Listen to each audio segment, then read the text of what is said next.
नमस्कार मंडळी. तर आज आपण उलटा वडापाव कसा बनवायचा ते पाहणार आहोत. यासोबत खाल्ली जाणारी जी चटणी आहे ती मी तुमच्यासोबत आज शेअर करणार आहे. सिक्रेट चटणीची रेसिपी ही मी तुमच्यासोबत आज शेअर करणार आहे.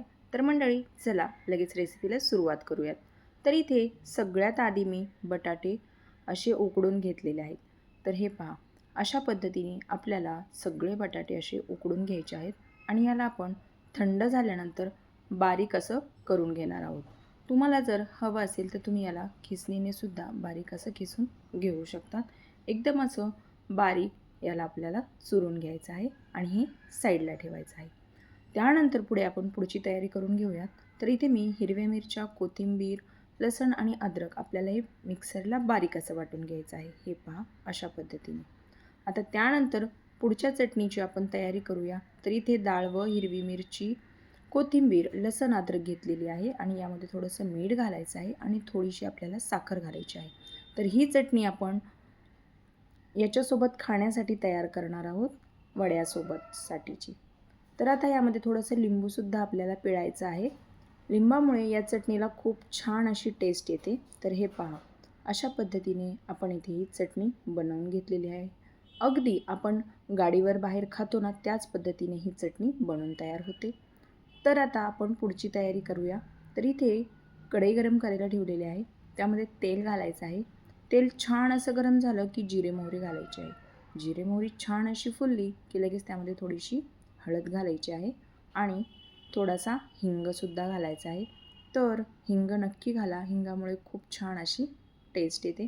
त्यानंतर सुरुवातीला आपण जे मिरचीचं वाटण वाटलं होतं, अद्रक, लसण आणि मिरची, ते यामध्ये ॲड करायचं आहे.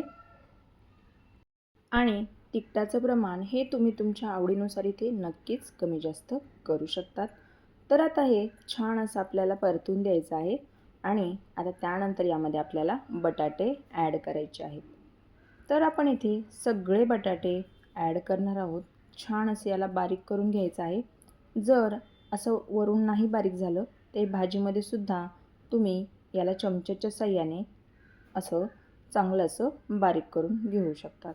हे पहा, ज्या पद्धतीने मी करत आहे त्या पद्धतीने जेव्हा आपण भाजी परतवतो ना, त्याच वेळेला हे बटाटे छान असे याला बारीक करून घ्यायचं आहे याचसोबत. तर आपल्याला ही सर्व भाजी छान अशी मिक्स करून घ्यायची आहे. कमी गॅसवरती चांगली याला आपण परतून घेणार आहोत. आता त्यानंतर इथे थोडंसं मीठ घालायचं आहे. चवीनुसार मीठ घालून घेऊया. मीठ घातल्यानंतर या भाजीला आपण एक 2 ते 3 मिनटासाठी छान असं कमी गॅसवरती परतून घ्यायचं आहे. आता यामध्ये थोडीशी कोथिंबीरसुद्धा घातलेली आहे.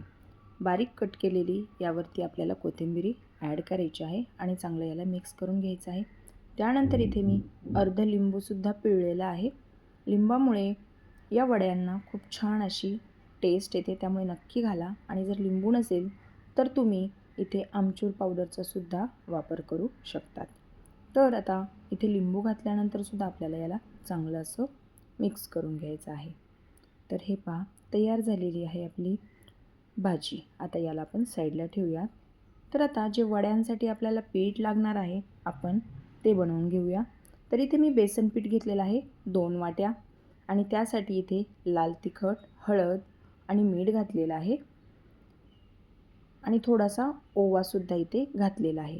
आणि आपले वडे छान असे मस्त कुरकुरीत आणि खुसखुशीत होण्यासाठी इथे मी तांदळाचं पीठसुद्धा ॲड केलेलं आहे. तर इथे मी 1 चमचा तांदळाचं पीठ घातलेलं आहे. या तांदळाच्या पिठामुळं आपले वडे खूप छान असे बनून तयार होतात, त्यामुळे नक्की घाला. आता याला आपण चांगलं असं मिक्स करून घेणार आहोत. याला मिक्स केल्यानंतर थोडं थोडं पाणी घालून हे पीठ आपल्याला छान असं बनवून घ्यायचं आहे. तर हे पहा, अशा पद्धतीने आपल्याला हे सर्व पीठ बनवून घ्यायचं आहे. जास्त घट्टसुद्धा नाही आणि जास्त पातळसुद्धा नाही.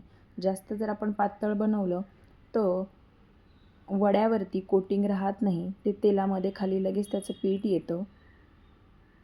त्यामुळे आपल्याला याची कन्सिस्टन्सी मीडियममध्येच ठेवायची आहे. जास्त घट्ट पण नाही आणि जास्त जास्त अशी आपल्याला पातळसुद्धा नाही ठेवायची आणि छान असं याला फेटून घ्यायचं आहे. तर हे पहा, तुम्हाला मी कन्सिस्टन्सी दाखवली आहे, अशा पद्धतीने आपल्याला हवी आहे. आता यानंतर इथे कढई गरम करायला ठेवलेली आहे.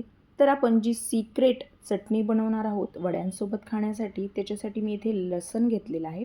तर लसूण आपल्याला पाकळ्यासकट ठेचून घ्यायचं आहे. त्याला अजिबात त्याच्यावरचं कवर काढायचं नाही आपल्याला. जी चटणी आपण गाडीवर खातो वडापावसोबत किंवा उलटा वडापावसोबत, तर ती चटणी आपण बनवणार आहोत.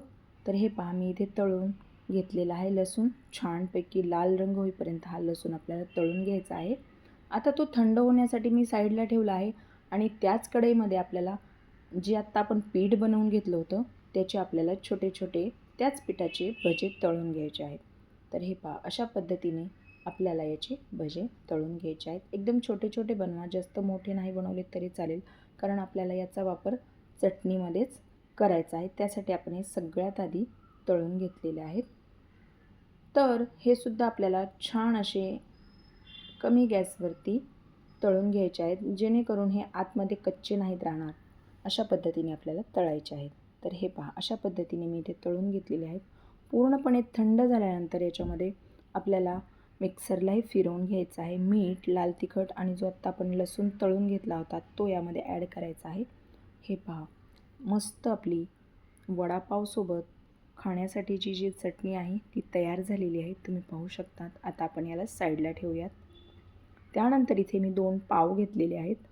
तर उलटा वडापाव हे कसं बनवतात, तर सगळ्यात आधी इथे जे आपण चटण्या बनवून घेतलेल्या होत्या ग्रीन आणि लाल, तर ती चटणी इथे ॲड करायची आहे. त्यानंतर जी भाजी बनवली होती त्याचा एक छोटासा गोळा बनवायचा आहे, तो आत ठेवायचा आहे आणि त्यानंतर दुसऱ्या साईडनी जी आपण लाल चटणी बनवलेली होती, तिखट चटणी, ती यावरती ॲड करायची आहे. मध्ये भाजी ठेवायची आहे आणि याला असं फोल्ड करून घ्यायचं आहे. अशा पद्धतीने याला दाबून घ्यायचं आहे चांगलं आणि हे आपल्याला पिठामध्ये डिप करून घ्यायचं आहे. तर हे पहा, अशा पद्धतीने आपल्याला ह्या पावाला सगळीकडे असं हे पीठ लागलं गेलं पाहिजे, अशा पद्धतीने. तर आता आपण याला तळून घेऊयात. तर कमी गॅसवरती आपल्याला हा उलटा वडापाव आपल्याला तळून घ्यायचा आहे. गॅसची फ्लेम लक्षात ठेवा, मीडियम टू लोच ठेवा. जास्त जर ठेवली तर ते लवकर लाल होणार. त्यामुळे आपल्याला हे कमी गॅसवरती किंवा मग लो टू मीडियमवरतीच छान असं हा आपला उलटा वडापाव आपल्याला तळून घ्यायचा आहे. आणि अशा पद्धतीने याला वरतून आपल्याला तेलसुद्धा घालायचं आहे. हे पहा, आणि त्यानंतर याला आपण पलटी करून घेणार आहोत, जेणेकरून याची वरची साईडसुद्धा छान अशी तळल्या जाईल. तर हे पहा, अशा पद्धतीने मी इथे हा वडा तळून घेतलेला आहे. तर मंडळी, तयार झालेला आहे आपला उलटा वडापाव. तर हे पहा, तर मी अशाच पद्धतीने सर्व वडे इथे तळून घेतलेले आहेत. आणि आता वडापाव म्हटलं की त्यासोबत मिरच्या तर आल्याच, तर आपण मिरच्यासुद्धा इथे मी तळून घेतलेल्या आहेत. हे पहा, आता मस्त वरती थोडंसं मीठ घालायचं आहे मिरचीवरती. एक मी वडा तुम्हाला कटसुद्धा करून दाखवलेला आहे. अशा पद्धतीने हा आतून दिसतो. खायलासुद्धा अप्रतिम असा लागतो. तर मंडळी, तुम्हीसुद्धा ही रेसिपी एकदा नक्की ट्राय करा.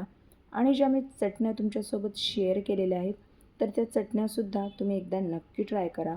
तुम्ही घरी जर एकदा हा वडापाव बनवला ना, उलटा वडापाव, तर तुम्ही बाहेरचा कधीच खाणार नाहीत आणि घरच्यांनासुद्धा एवढा आवडेल की ते सुद्धा बाहेरचा वडापाव विसरून जातील. तर मंडळी, तुम्हीसुद्धा ही रेसिपी एकदा नक्की ट्राय करा आणि मला कमेंट करून नक्कीच कळवा. व्हिडिओ जर आवडला असेल तर व्हिडिओला एक लाईक नक्की करा. आणि जर तुम्ही चॅनलवरती नवीन असाल आणि अजूनही आपल्या चॅनलला सबस्क्राईब केले नसेल तर पटकन सबस्क्राईब करून घ्या. आणि तुम्ही हा आपला व्हिडिओ जर फेसबुक पेजवरून पाहत असाल तर पेजला फॉलो नक्की करा. तर चला मंडळी, पुन्हा भेटूया अशाच एका तुमच्याच आवडत्या नवीन रेसिपीसोबत. तोपर्यंत धन्यवाद.